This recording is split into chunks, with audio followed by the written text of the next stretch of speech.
अपनी बात आप सामने रखना चाहूंगी।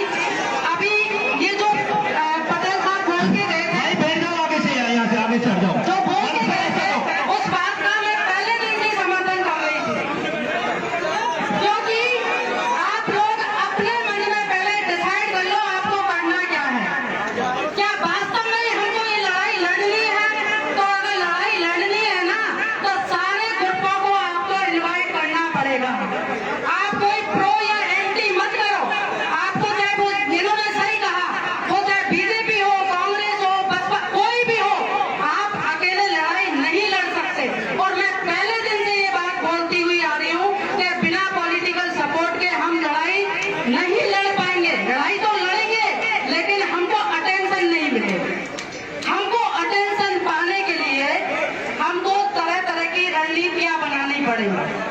आपको पता है जलियांवाला हत्याकांड जब हुआ था, इतिहास में जाएंगे तो जब महात्मा गांधी जी ने असहयोग आंदोलन किया था, तो उस टाइम सभी लोग अपने अपने टाइटल से रिजाइन दे रहे थे और हर चीज को बायकॉट कर रहे थे।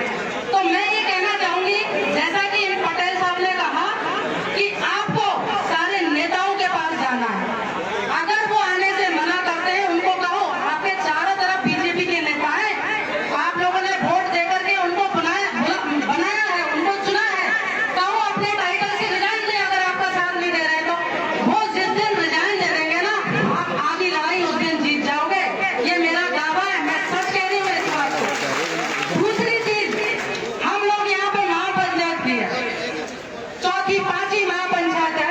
हम महापंचायत क्यों कर रहे हैं? क्योंकि हम ये जताना चाहते हैं सरकार को कि हम नाखुश हैं आपकी जो पॉलिसी आपने बनाई है, वो पॉलिसी हमको बदलवानी है। सरकार को हमें झुकाना है, तो वो कब झुकेगी? चिल्लाने से और या भाषण देने से कुछ नहीं होगा। आपको नई नई रणनीतियां बनानी पड़ेंगे। उसके लिए उससे क्या होता है कि जैसे प्रोटेस्टर है, हम लोग हैं, हम जैसे हम क्रांतिकारी हैं, सब जहाँ ये लोग जो बैठे हैं सारे क्रांतिकारी हैं। एक तो इनका मनोबल बड़ा रहेगा, और मनोबल बना रहेगा। हम देखो, हमें लंबी लड़ाई लड़नी है, ये 1-2 महीने की नहीं है। आपको अपनी ऊर्जा बचा के रखनी है। मैं ये चाहूंगी, मैं थोड़ा सा मेरे मन का सुझाव है, वो आपकी मर्जी है, आप माने ना माने।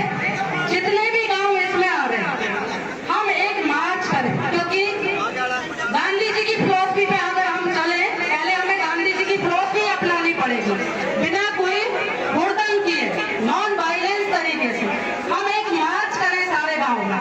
इससे सरकार